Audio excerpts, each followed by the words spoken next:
Okay, welcome back. We're on page 43 or so, talking about a cracker. Okay, password attacks. Um, you could do a brute force attack where you just try every combination against something. That would take a really, really, really long time. Um, I hate it when I don't have the things I think I'm supposed to have. There we go. So if you have a password of 8, and the amount of time it would take to crack that, it'd be 0.36 seconds. Yes, that's how long it would take. But if you had a 14 character password, it would take 3.5 years. Now, if you had case sensitive and using a standard alphabet, a 14 character would take 33 billion years to crack. Okay? So, again, password length using just numbers, or just letters. Yeah, okay. Obviously, this is very tedious. You'd have to have a specialized piece of software, but the stuff is out there. There's another one out there, basically called a dictionary attack. So maybe, all you need is the top 200 passwords. Okay? And so these people produce these lists of, what are the top 200 passwords. And so you just try those because, quite frankly, you might get lucky. People, again, ignorance and apathy. We tell people, make sure you have a complex password. Yeah. Okay. There's a thing called a rainbow table. This one is if I can get an encrypted password file, in other words, steal the file from Active Directory or someplace that has a list. It doesn't have the passwords, but it has the hash, the password hash. I can use this thing called a rainbow table. I'm not going to go into technical details, but what it does is it speeds up the computation part. It doesn't have to produce.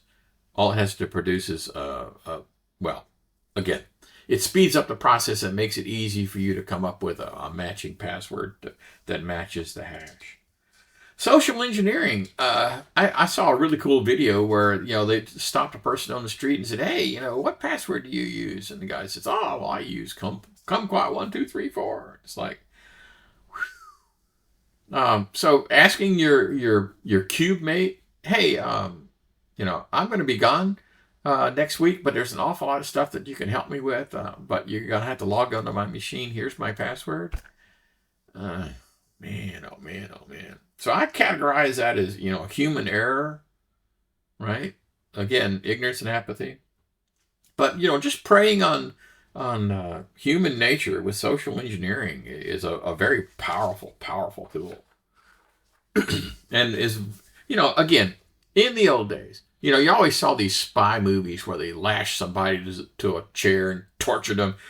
Tell me the password, And nowadays, all you have to do is just ask them, "Hey, what's your password?" And they'll tell you. I mean, you don't have to torture them. People are just crazy.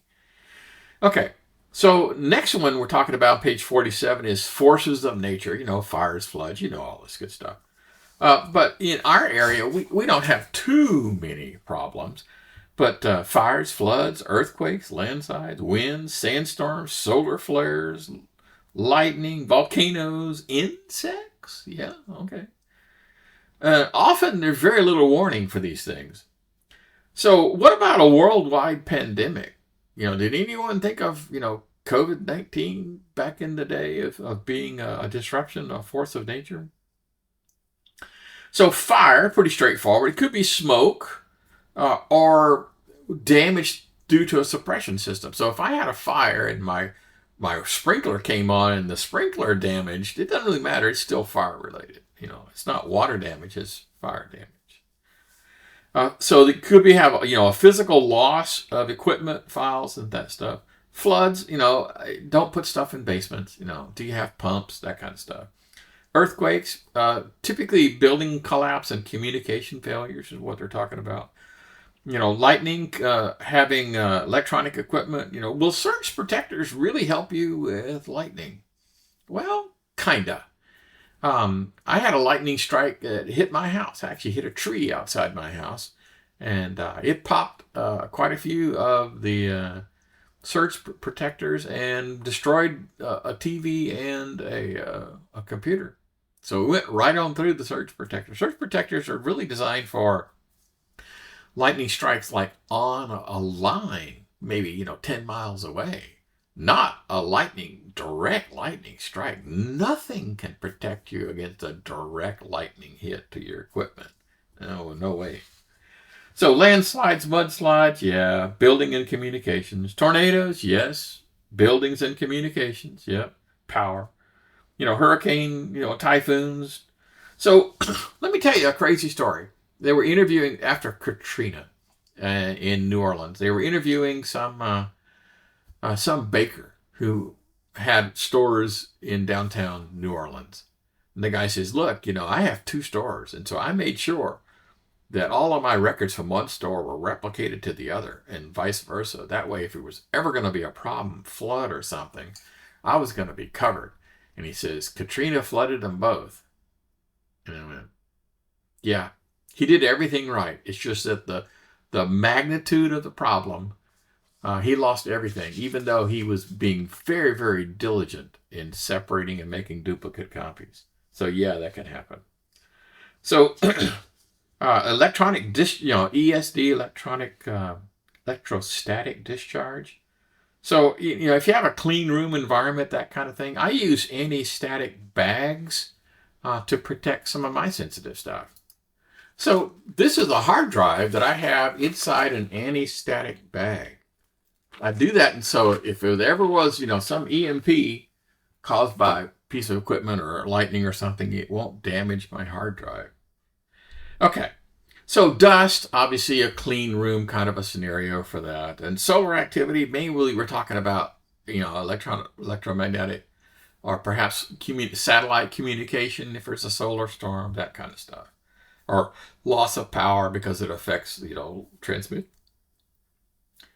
So how do you defend against Mother Nature? Considering the Katrina thing, I thought the guy did an excellent job, but how do you do it?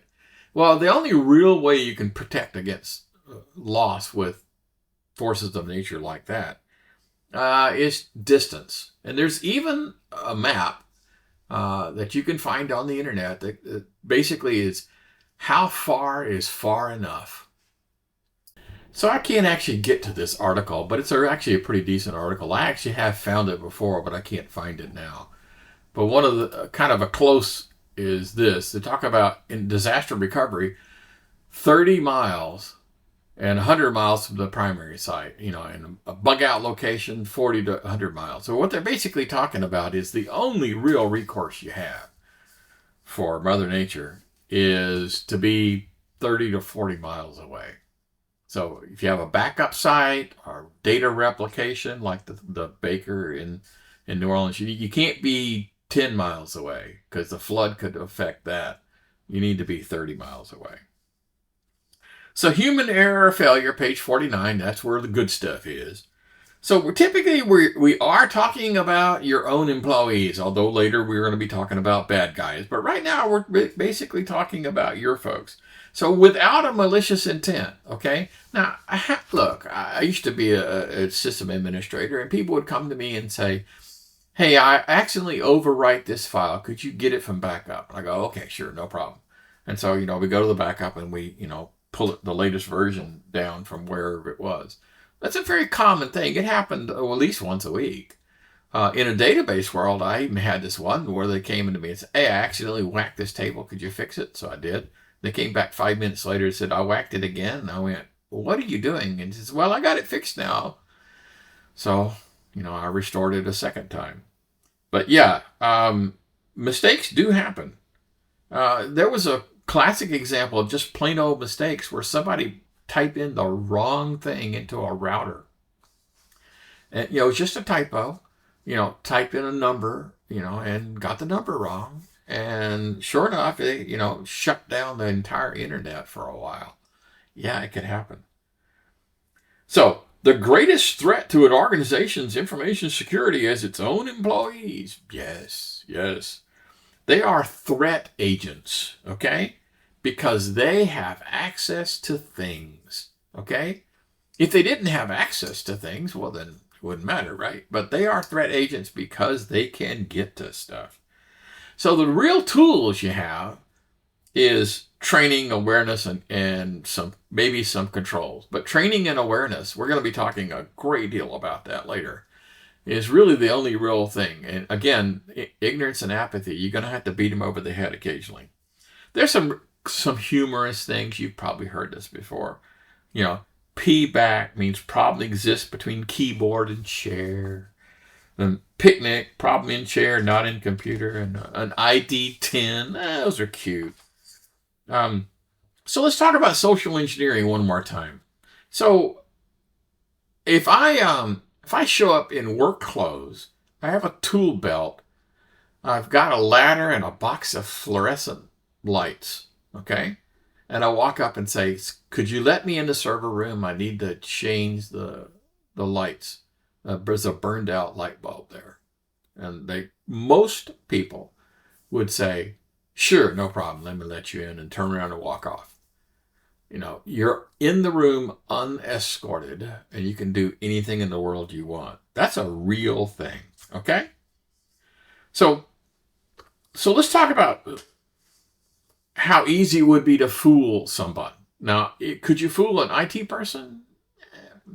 They might say, sure, I'll go with you, and stand there while they're replacing the fluorescent tubes. But they're probably not going to leave you there. So let me ask you, if I wanted to do social engineering on a grand scale, how difficult would it be to find the names of the people who have administrator rights or at the university, can you get the name and email address of, the deans and the president and, who is the head of the IT department? Is that easily available? Can you find that on the website? Yeah. And therefore, could I do a social engineering attack against them and them alone called spear phishing? Okay. There's a thing called business email compromise. I never heard that term, BEC. But we're talking about sent from a legitimate user. It looks like it's real, and therefore you just assume it's real. The advance fee fraud, this is the Nigerian prince example. Everyone's heard these stories where, I need your help getting money out of the country, and I'll pay you 10%, fee if you. So all you have to do is, just give me just this tiny bit of money, and I'll give you $1 million. Okay. So phishing is a term that a lot of people use, phishing with a PH. So it could be email or a phone call where they come up and ask you, hey, we're from the IT department. Could you, give us your name and your password? We need to test something. It's like, what? No. So we never ask you for your password. So how is it that that's so successful? Why is it successful? People just want to be people. They just want to believe. They want to please people. When somebody asks pretty please, they go, sure, no problem. And to someone where everything is magic, they don't really understand how security works or how computers work. If everything is completely magic, well, then, this is not that much different. It's sort of like, hey, it's all magical. I assume it's okay. So spear phishing is targeting to a particular individual or group of individuals, and whale phishing is targeted to a senior management, someone, like the CEO or things like that. So here's some goofy examples. So here's the one about, hey, please log in to your online banking. Click here. Yeah, right. Basically, you can almost always tell by the URL and the domain name of the source whether or not it pertains to your bank or not. And so you go to Regions, and it looks like a legitimate website, but it's not.